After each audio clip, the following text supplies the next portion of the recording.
Good morning everyone. Sudesh here back.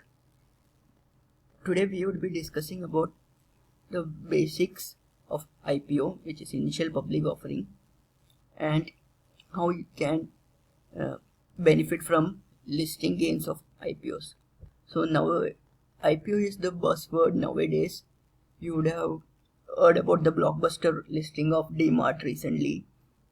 So those who are got IPO allotment for DMart have reaped more than 100% benefits within 15 to 20 days.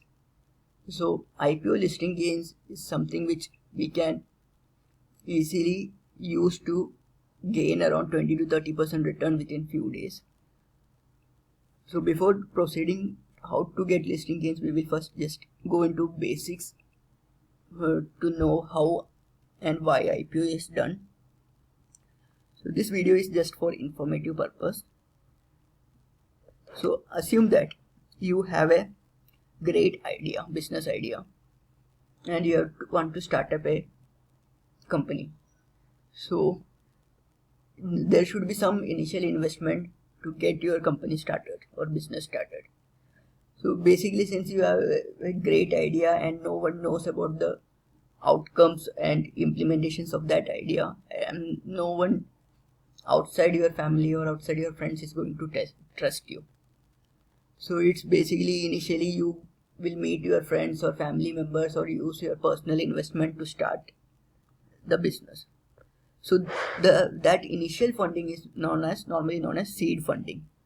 So basically normally 2-3 friends comes together, family members come together, or you use your personal investment to start a venture, and that's called as seed funding. So for example, if you invested in initial seed fund of 50 lakh, then what we would do is that you first open a corporate account in the name of your business, and for example if there are 2 person who has jointly contributed, then you issue share certificate to them. That's how your initial share capital for your startup is introduced. Now once you have the initial seed funding, you decide how the share should be allocated. So normally you consider your face value at rupees 10 or 110 is the norm which we normally use, and total funding is around 50 lakh. So if you consider the face value of each share as 10, then it would be around 5 lakh shares. And if there is 2 person who is combined, then we normally give 2.5 lakh shares for each person with 50% allocation. These numbers are just for example purpose. It may vary. For example, in some cases the person who has the original idea will keep 80% of shares or something. These numbers are just for easy calculation purpose. May not be exact in every scenarios. Okay. So once you have the seed fund, you start your business starts running and you start earning profits. There is some visibility about your sales, marketing, everything. Then you want to expand your business further. This is the stage when you go to VC. VC are the ventured capitalists. So if you need more fund, then this time with all your business records, you have the financial data, your business record of profit, then you go to VC and offer them a part of your company share capitals for additional funding. For example, you need additional 5 crores and you are ready to offer 10% stakes in your company to VC for that. And if VC agrees with your terms and condition, then suddenly out of 5 lakh shares, the 10%, which is 50,000 shares, you have given to VC, and VC has invested 5 crore to it.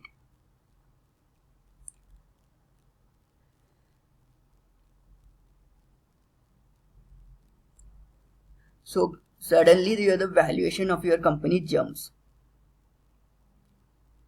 Okay, because VC has bought that 50,000 shares at 5 crore.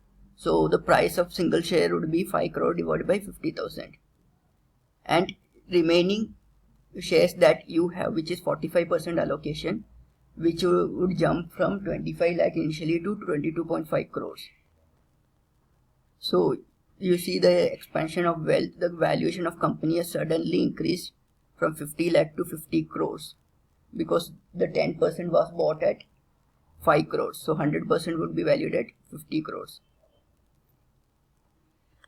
Then you'll run the business for 4-5 years. Then you are growing at a rapid rate and you have a huge amount of profit, huge sales, and you want to go multinational or at national level and have to expand the business. This time you need most money. You need around 25 to 30 crores rupees. Now since your business is more established, there is venture capitalists invested in your business is audited, you have a transparent financial records. So in these scenarios, you go to bank with all this record, and bank also will provide loans in replacement of the stakes. So you can sell around a percentage of a stake to banks.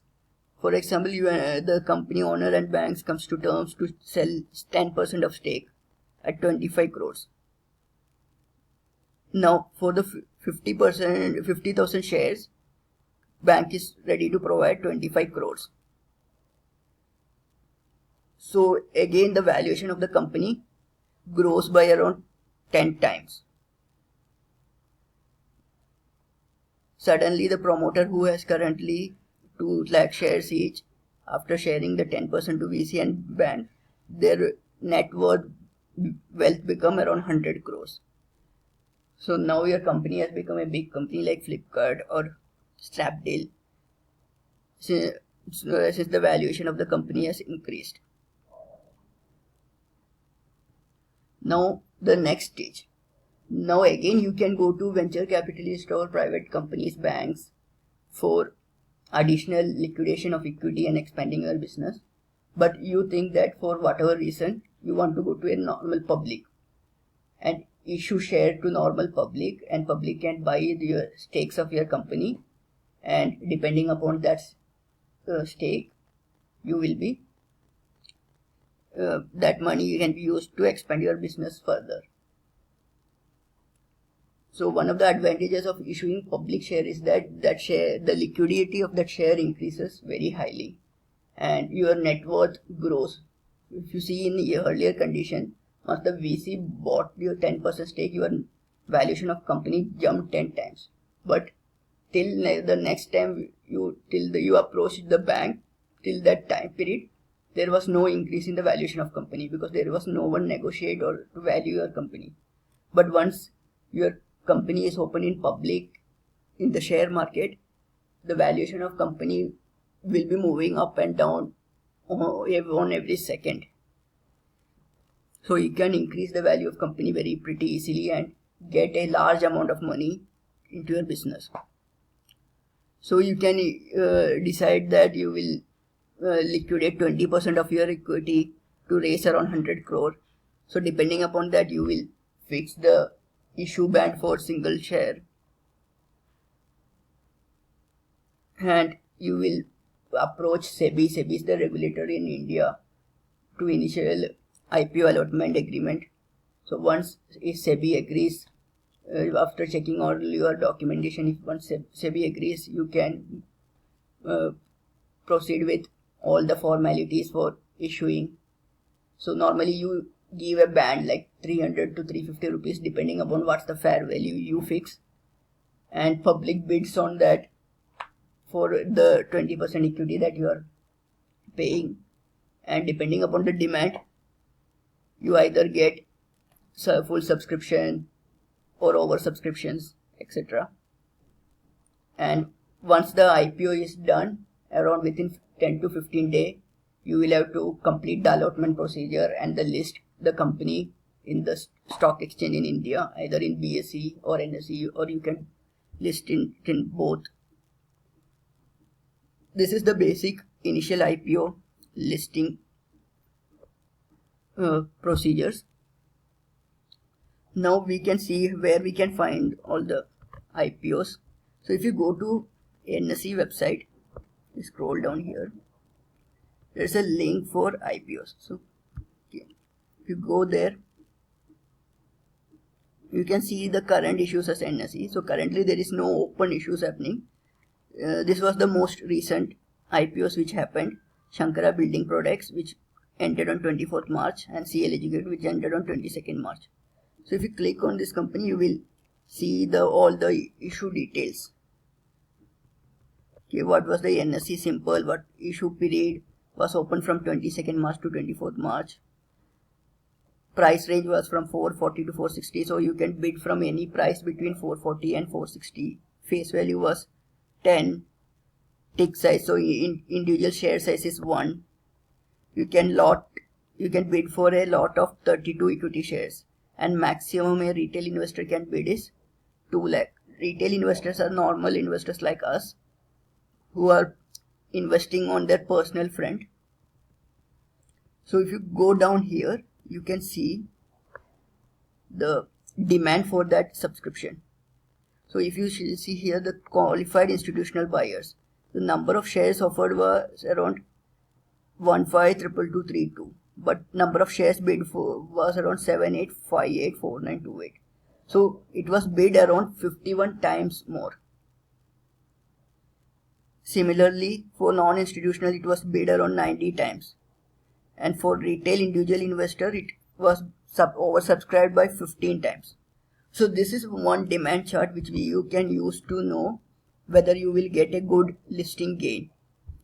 So whichever IPO you are investing, you can just on the last day of that IPO, around 1 or 2 o'clock, the IPO timing is around from 10 to 5 PM.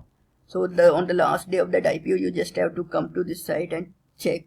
Majorly you should check, since you are a retail investor, how many times the retail shares has been oversubscribed. So here there is a 26 lakh shares has been around offered, for which around 4 crores has been bid, which is around 15 times. So, and in total, the total shares has been oversubscribed by 41 times. So which in itself proves that there is a good demand for this particular company, and you can expect a good listing gain on the day of listing. So if once you find that there is a high demand for some share, you can bid for that IPO, and if you get that IPO in the opening listing day itself, and the morning when you get some gain, you can book your profit and come out of that IPO. And if you feel that it's a long-term investment, once that initial listing bubble is over, the price will normalize, then you can re-enter depending upon your long-term investment strategy. But this is a pretty good strategy to earn a good listing gains from IPOs. Recently DMart was around 100 times oversubscribed and it gave a return of 100%. So you can at least expect a 20 to 30% return for this IPO also as listing gains. Okay. You can comment if you have any suggestions or questions. Thank you.